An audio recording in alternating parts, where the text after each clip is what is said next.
Today, let us discuss a very well known British English novel, A Passage to India by E.M. Forster.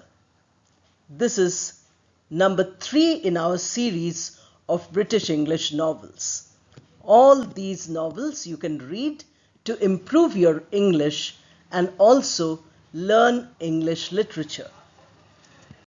In our series of British English novels, today we have A Passage to India by E.M. Forster.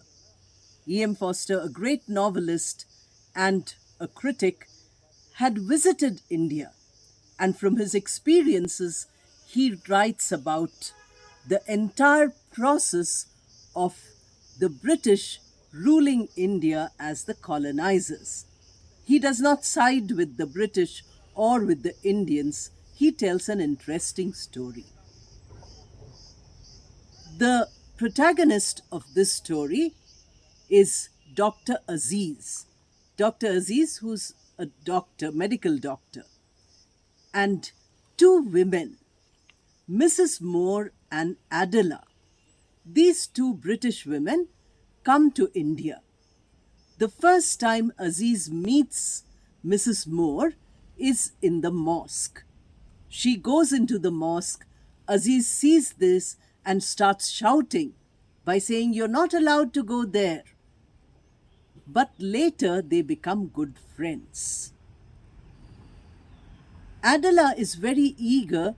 She's a young girl and she's very eager to come to India and see everything Indian.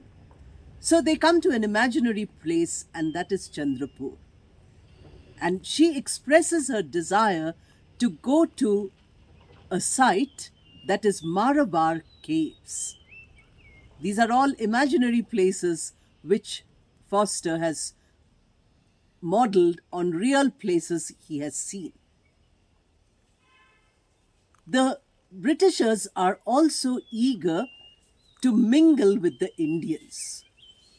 So the person who is in charge of Chandrapur has a party where he invites the Britishers and some well-known Indians.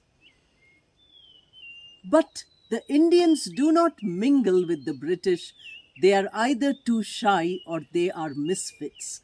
So in the club, you can see a clear demarcation where the Britishers are on one side and the Indians are on one side, and there is no communication between them. But Aziz makes a friend with one of the Britishers, that is Fielding. Fielding is into teaching, and he has a colleague, Godbole, who is the Hindu factor.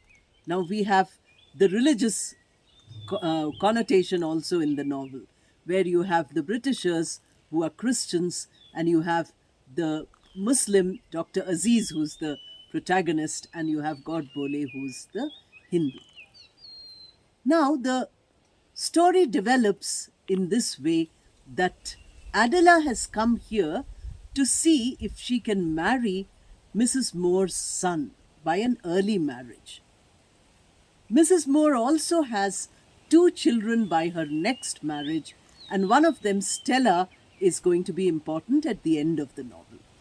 But the son who is posted in India is somebody Adela thought she could think of getting married to.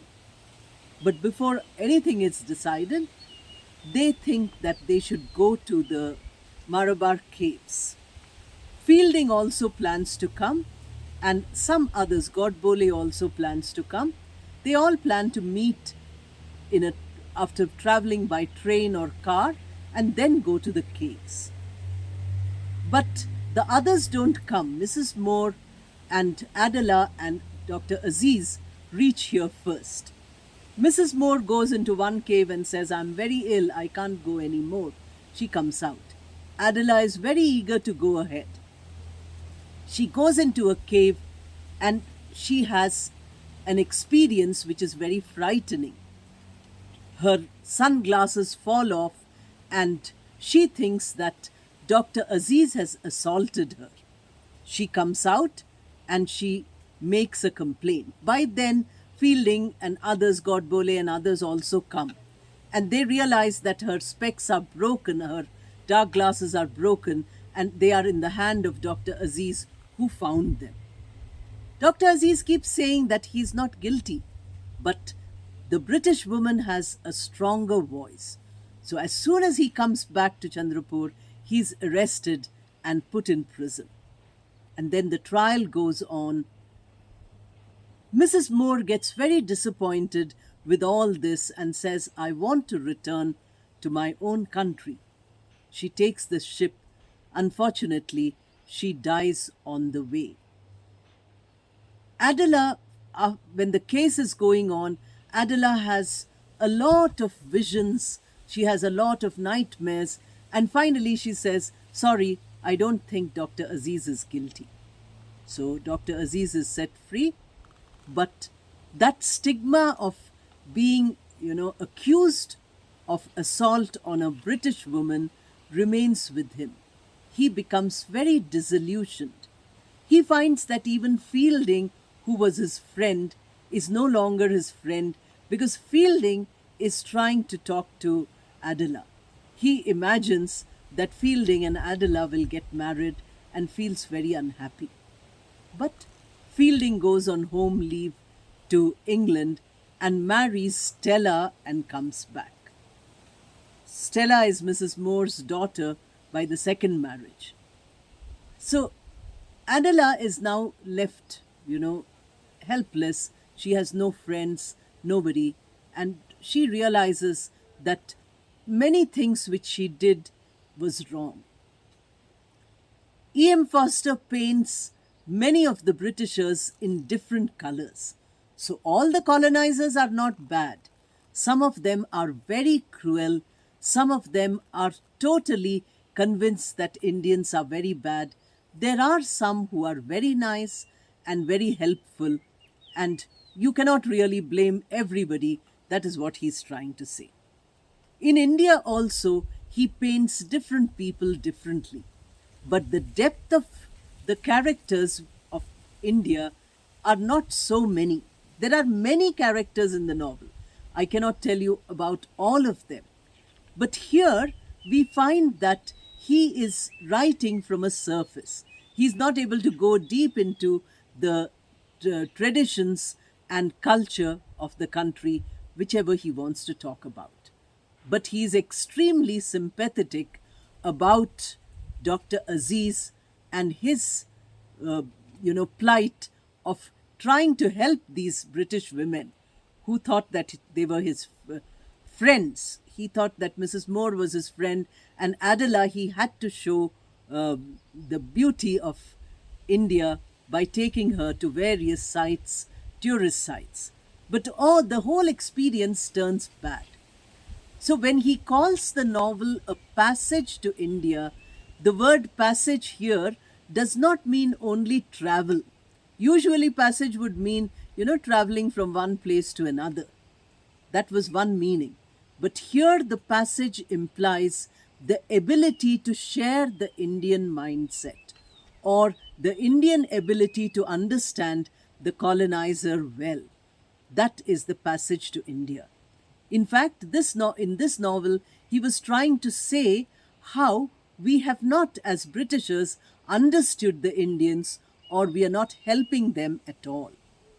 Now, since this novel was published in the 30s, it was the time when the Indian freedom movement was also very important. And when the Indian freedom movement was going on, you could feel that there is a lot of sympathy as far as E.M. Forster is concerned for the nation which was trying to be free.